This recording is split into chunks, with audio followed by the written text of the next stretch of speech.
Section 39, page 194. That afternoon, the announcement of the Beaufort failure was in all the papers. It overshadowed the report of Mr. Manson Mingott's stroke, and only the few who had heard the mysterious connection between the two events thought of ascribing old Catherine's illness to anything but the accumulation of flesh and years. The whole of New York was darkened by the tale of Beaufort's dishonor. There had never, as Mr. Letter Blair said, been a worse case in his memory, nor, for that matter, in the memory of the far-off Letter Blair, who had given his name to the firm. The bank had continued to take him money for a whole day after its failure was inevitable, and as many of its clients belonged to one or another of the ruling clans, Beaufort's duplicity seemed doubly cynical. If Mrs. Beaufort hadn't taken the tone that such misfortunes, in parentheses, the word was her own, were the test of friendship, compassion for her might have tempered the general indignation against her husband. As it was, and especially after the object of her nocturnal visit to Mrs. Manson Mingott had become known, her cynicism was how to exceed his, and she hadn't the excuse, nor her detractors the satisfaction, of pleading that she was a foreigner. It was some comfort, in parentheses, to those whose securities weren't in jeopardy, to be able to remind themselves that Beaufort was, but after all, if a Dallas of South Carolina took his view of the case, and glibly talked of his soon being on his feet again, the argument lost its edge, and there was nothing to do but to accept this awful evidence of the indissolubility of marriage. Society must manage to get on without the Beauforts, and there was an end of it, except, indeed, for such hapless victims of the disaster as Medora Manson, the poor old Miss Lennings, and certain other misguided ladies of good family who, if only they had listened to Mr. Henry van der Luyden. "The best thing the Beauforts can do," said Mrs. Archer, summoning it up as if she were pronouncing a diagnosis and prescribing a course of treatment, "is to go and live at Regina's little place in North Carolina.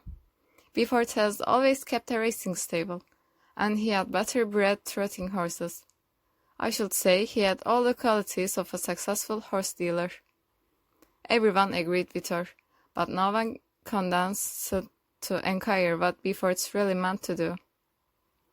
The next day Mrs. Manson Mingott was much better. She recovered her voice sufficiently to give orders that no one should mention the Beauforts to her again, and asked, when Dr. Bencomb appeared, what in the world her family meant by making such a fuss about her health. "If people of my age will eat chicken salad in the evening, what are they to expect?" she inquired, and, the doctor having opportunely modified her dietary, the stroke was transformed into an attack of indigestion, where in spite of her firm tone, old Catherine didn't wholly recover her former attitude toward life. The growing remoteness of old age, though it hadn't diminished her curiosity about her neighbors, had blunted her never very lively compassion for their troubles, and she seemed to have no difficulty in putting the Beaufort disaster out of her mind. But for the first time she became absorbed in her own symptoms, and began to take a sentimental interest in certain members of her family, to whom she had hitherto been contemptuously indifferent.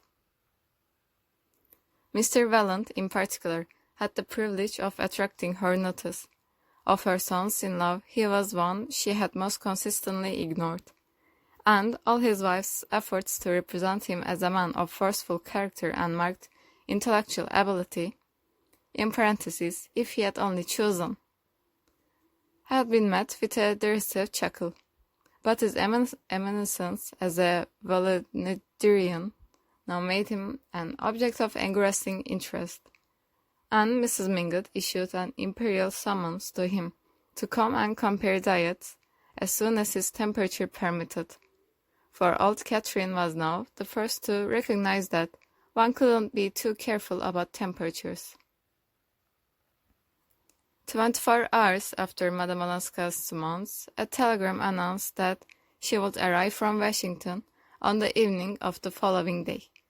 At the Valance, where the Newland Archers chanced to be lunching, the question as to who should meet her at Jersey City was immediately raised, and the material difficulties amid which the Vallant household struggled as if it had been a frontier outpost lent animation to the debate. It was agreed that Mrs. Vallant couldn't possibly go to Jersey City because she was to accompany her husband to Old Catherine's that afternoon, and the brougham couldn't be spared, since, if Mr. Vallant were upset by seeing his mother-in-law for the first time after her attack, he might have to be taken home at a moment's notice. The Vallant sons would, of course, be downtown. Mr. Lovell Mingott would be just hurrying back from his shooting, and the Mingott carriage engaged in meeting him, and one couldn't ask May, at the close of a winter afternoon, to go alone across the ferry to Jersey City, even in her own carriage. Nevertheless, it might appear inhospitable and contrary to Old Catherine's express wishes, if Madame Olenska were allowed to arrive without any of the family being at the station to receive her. It was just like Ellen, Mrs. Vallant's tired voice implied, to place the family in such a dilemma. It's always one thing after another, the poor lady grieved, in one of her rave revolts against fate. The only thing that makes me think Mama must be less well than Dr. Bencomb. Will admit it is morbid desire to have Ellen come at once, however inconvenient it is to meet her. The words had been thoughtless, as the utterances of impatience often are, and Mr. Vallant was upon them with a pounce. "Augusta," he said, turning pale and laying down his fork, "have you any other reason for thinking that Bencomb is less to be relied on than he was? Have you noticed that he has been less conscientious than usual in following up my case or your mother's?" It was Mrs. Vallant's turn to grow pale as the endless consequences of her blunder unrolled themselves before her. But she managed to laugh, and take a second helping of scalloped oysters, before she said, struggling back into her old armor of cheerfulness, "My dear, how could you imagine such a thing? I only meant that, after the decided stand Mamma took about its being Ellen's duty to go back to her husband, it seems strange that she should be seized with this sudden whim to see her, when there are half a dozen other grandchildren that she might have asked for.